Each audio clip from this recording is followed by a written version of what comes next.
The Lakers are heading into this new season with a major question mark hanging over one specific area of their roster, the bench unit. Last year, this was one of their weakest points.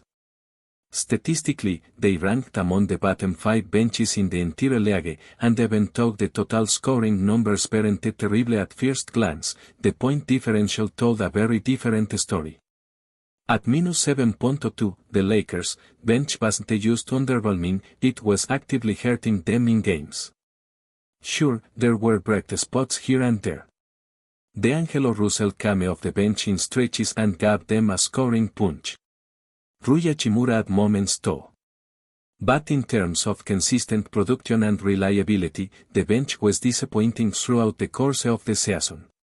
The team leaned heavily on defensive-oriented role players, which created a sort of imbalance.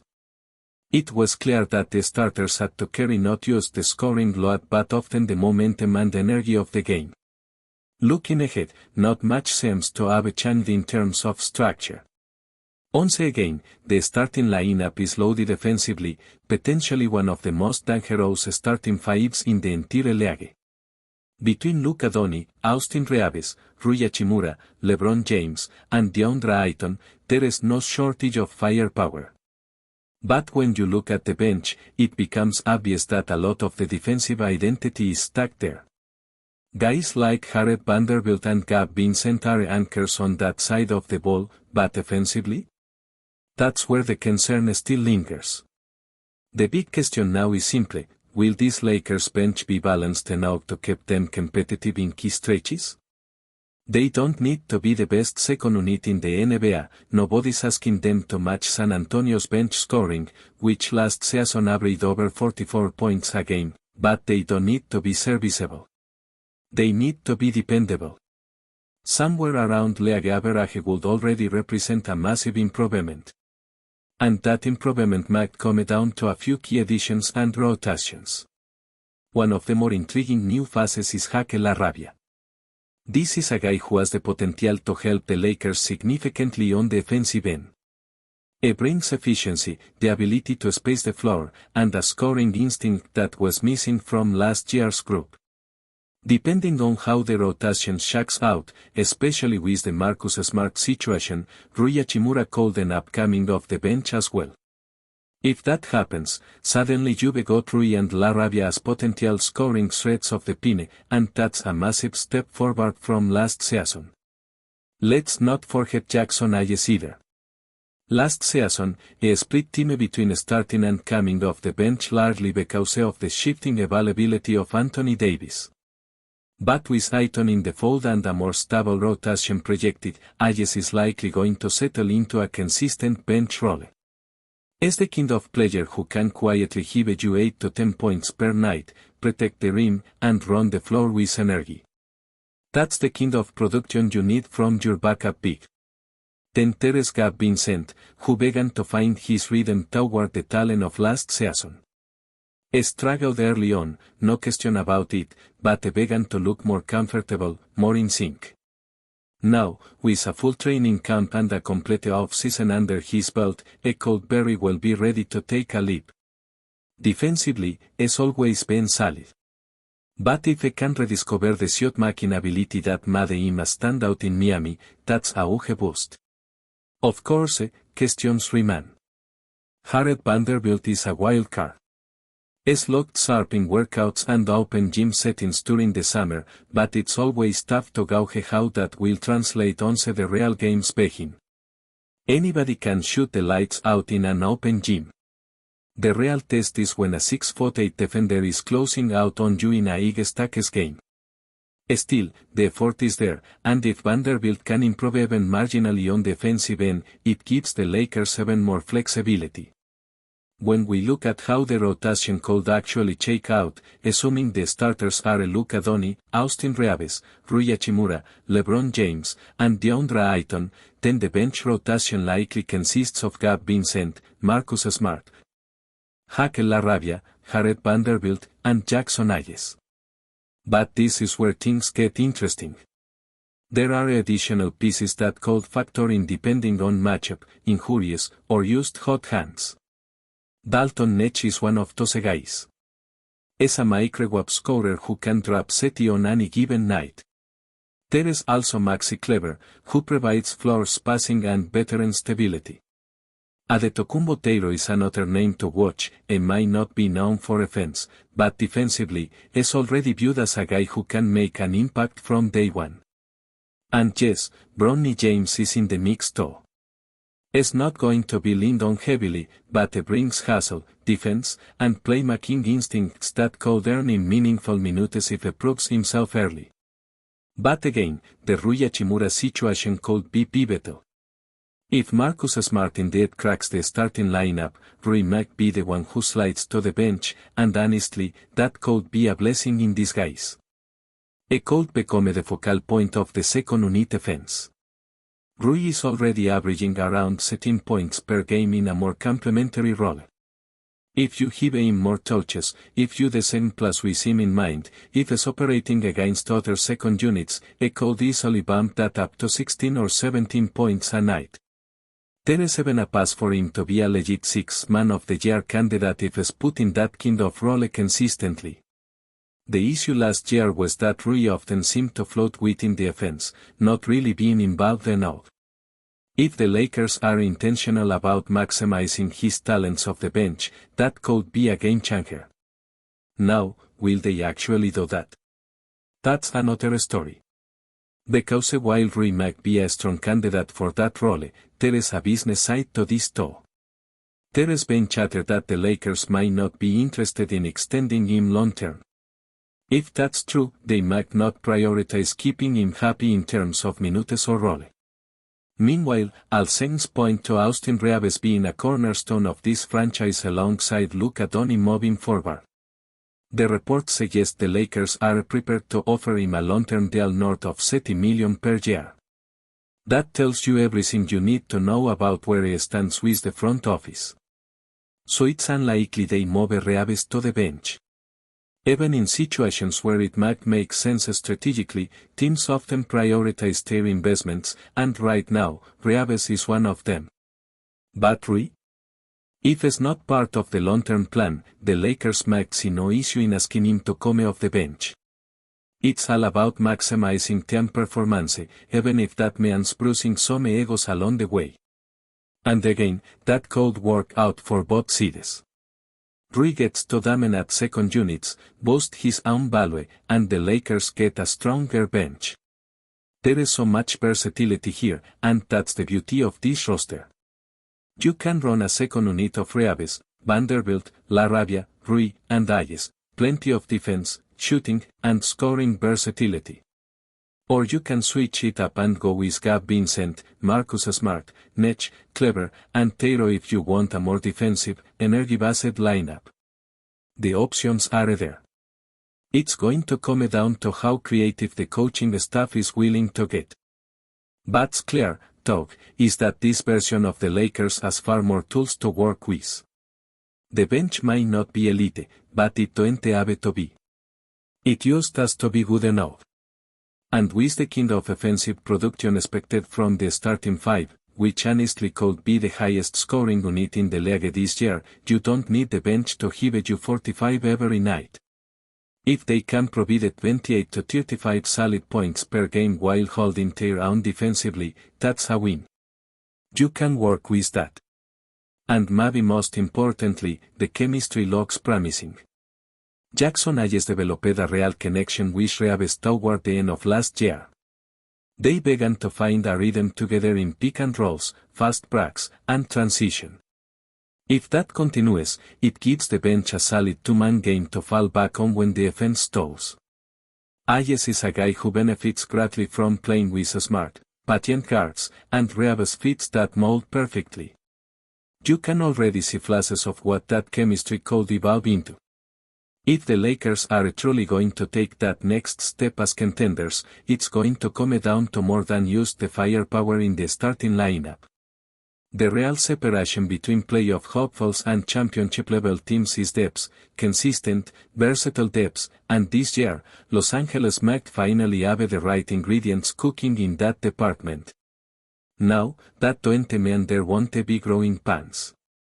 This bench is still largely unproven together, and many of the players that could elevate the second unit haven't played big roles in high-pressure environments. That's where chemistry, coaching, and player development are going to be critical. Take someone like Dalton Netsch, for example. Here's a guy who brings that rare microwave scorer threat off the bench. Not every team has that, a guy who can come in and in 5 minutes drop 12 or 15 points just because he caught fear. That kind of offensive injection changes the rhythm of a game instantly. It's not just out there to fill space, it's a threat. And on nights when the starters are struggling or the offense feels stagnant, having a bench player who can take over for stretches is a huge luxury. But as talented as Netsch is still raw. His shot selection will need refinement, and is going to have to learn how to contribute when it's not scoring, rebounding, rotating, playing within the team structure. These are things that come with reps, coaching, and trust. And that's where this Lakers staff has to be willing to give him real opportunities, not just spot minutes. Now zoom out and think about lineup combinations. This team is built for versatility, and that should be one of their biggest strengths. You can mix and match defensive wings like Marcus Smart and Jared Vanderbilt with offensive floor passes like Maxi Kleber and Hakel Arabia. And when you throw Rui Hachimura into the mix, assuming Edo is come off the bench, suddenly you're looking at a bench unit with multiple scoring options, some defensive grit, and positional flexibility. That's something the Lakers haven't had consistently in a long time. Even last season, their bench felt too one-dimensional. This year, they have a legitimate balance if Darvin Ham is willing to experiment. And experimentation should be the name of the game early in the season. The Lakers need to treat the first month like a laboratory. Don't just roll out one rotation and stick with it out of comfort or hierarchy. Test combinations. Triad pairings. Throw Austin Reeves out there with Bronny James and see what that looks like. Run lineups with Rui at the 3, LaRavia at the 4, and Jackson Hayes at the 5. Give Gab Vincent the runs with the second unit and see if he can truly function as a lead guard. This is the time to figure out what works, not in April, not during the playoffs, but now. Austin Reeves himself is an interesting case. While it's unlikely the Lakers would shift him to a bench role, staggering his minutes might actually be the move. Let him play with the starters, then have him come back early in the second quarter to ensure the bench unit. He's already shown he can carry an offense in short bursts. He's calm under pressure, knows how to control the pass, and is crafty enough to create his own shot or set up teammates.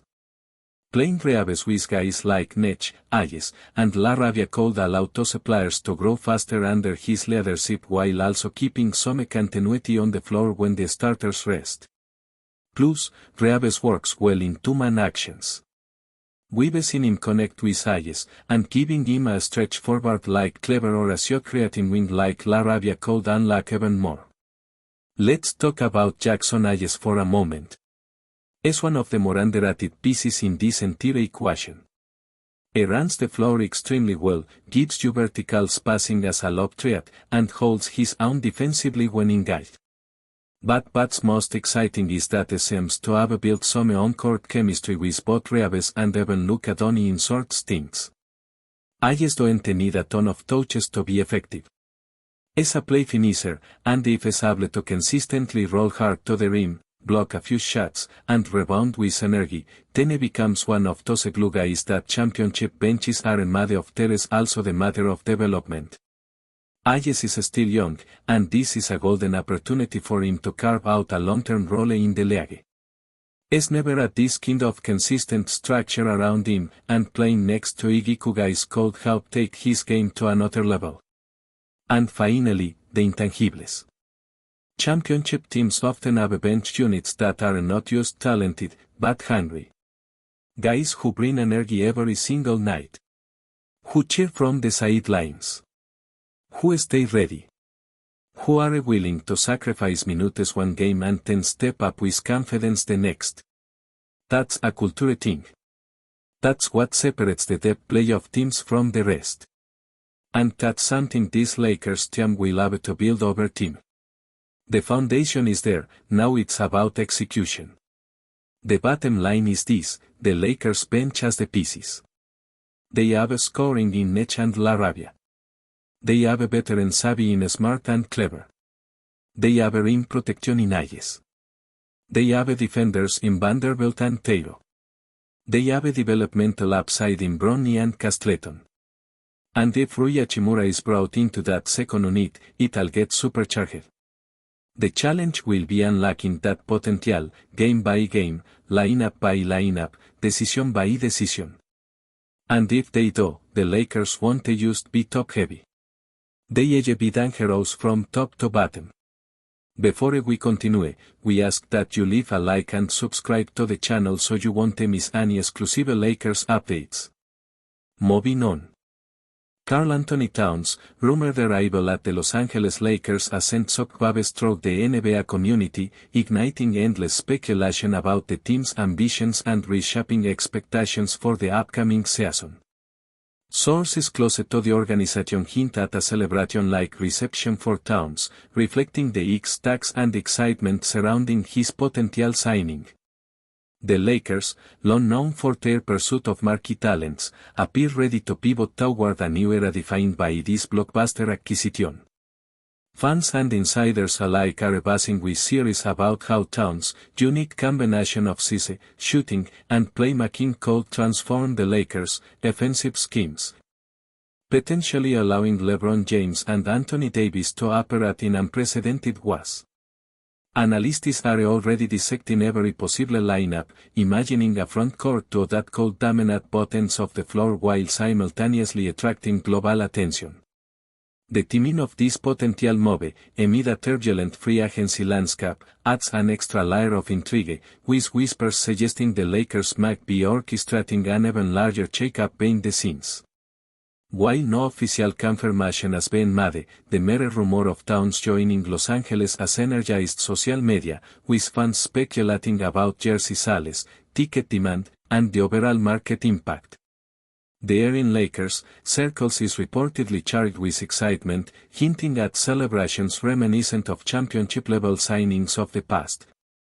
As insiders tease strategic meetings and player introductions that could occur in the coming days.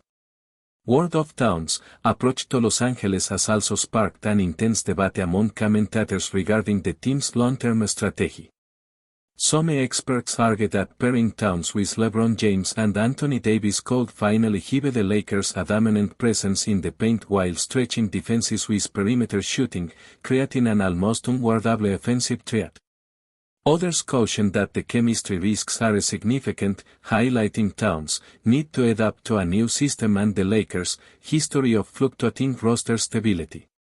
Rumors indicate that internal discussions have been ongoing for weeks, with team executives analyzing fit, contract implications, and potential trade adjustments to accommodate this blockbuster move. The atmosphere around the franchise reportedly mirrors a festival, with event planners and marketing teams allegedly preparing a public showcase, complete with fan interaction, media coverage, and social media hype to maximize the announcement's impact. Speculation extends to the possibility of complementary roster moves that would make this addition even more formidable, with insiders suggesting that the Lakers are eyeing additional role players to balance minutes and maintain defensive stability. The potential arrival of Towns, therefore, is not merely a player acquisition but a strategic statement, signaling a renewed commitment to championship contention and global market relevance. Every report, every leak, and every social media post fits the narrative that the Lakers are attempting to craft a story bigger than basketball itself. A story that could redefine the team's legacy and reshape expectations for seasons to come.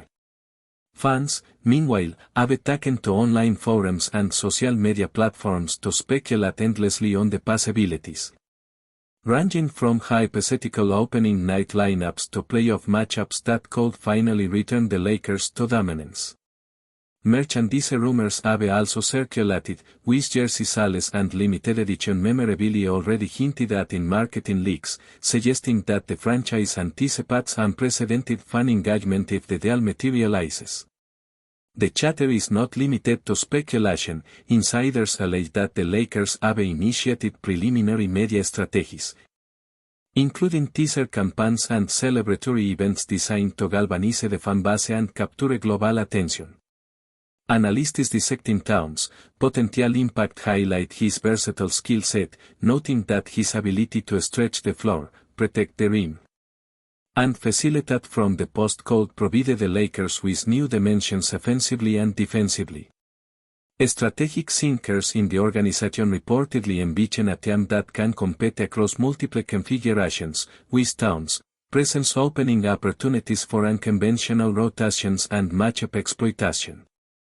Even rival teams are rumored to be monitoring the situation closely, weighing the implications for Western Conference dominance and recalibrating their own roster plans accordingly. While official confirmation remains elusive, the ongoing buzz serves as a catalyst for conversations across sports networks, podcasts, and fan communities, feeding a narrative that seems poised to dominate headlines well beyond Los Angeles. Every leak, every hint, and every rumor contributes to an electric sense of anticipation, painting a picture of a Lakers roster that could redefine expectations and elevate the team's brand on a global scale. Insiders claim that the Lakers' locker room is already abuzz with anticipation at the prospect of Towns joining the roster, with teammates reportedly speculating on how rotations and on-court chemistry might evolve. Veteran leaders within the squad are said to be discussing integration strategies, imagining ways to maximize Towns' unique talents while maintaining cohesion and culture. The potential signing has also stirred debate about the team's style of play, with coaches reportedly considering adjustments to incorporate a high-powered inside-out offensive scheme that leverages Towns' shooting range and post presence. Rumors also suggest that league executives are watching the Lakers, maneuvering with keen interest, recognizing that such a move could trigger a domino effect across free agency, drafts, and competitive dynamics. Off-court implications are equally significant, with marketing executives allegedly planning celebratory events that mirror past championship unveilings, aiming to cement Towns' arrival as both a cultural and athletic milestone. Fans, players, and commentators alike are reportedly coordinating speculative content, creating a digital environment that amplifies the excitement and fuels ongoing discussion. Even casual observers are drawn into the narrative, intrigued by the spectacle surrounding the Lakers' pursuit of top talent. In essence, the potential addition of KARL-ANTHONY Towns is being framed not merely as a basketball transaction but as a statement of intent, promising a combination of athletic prowess, entertainment, and global attention that could mark a transformative chapter in the franchise's storied history. Speculation about KARL-ANTHONY Towns joining the Lakers has reached a fever pitch, with every minor update interpreted as confirmation by eager fans and analysts. Rumors suggest that private meetings have been held in Los Angeles, where top. Stay informed exclusively about Los Angeles Lakers news. Subscribe to our channel and hit the like button to keep receiving daily updates. Also, share your opinion on the news in the comments, as your contribution is crucial for the Lakers. Stay tuned for the next video.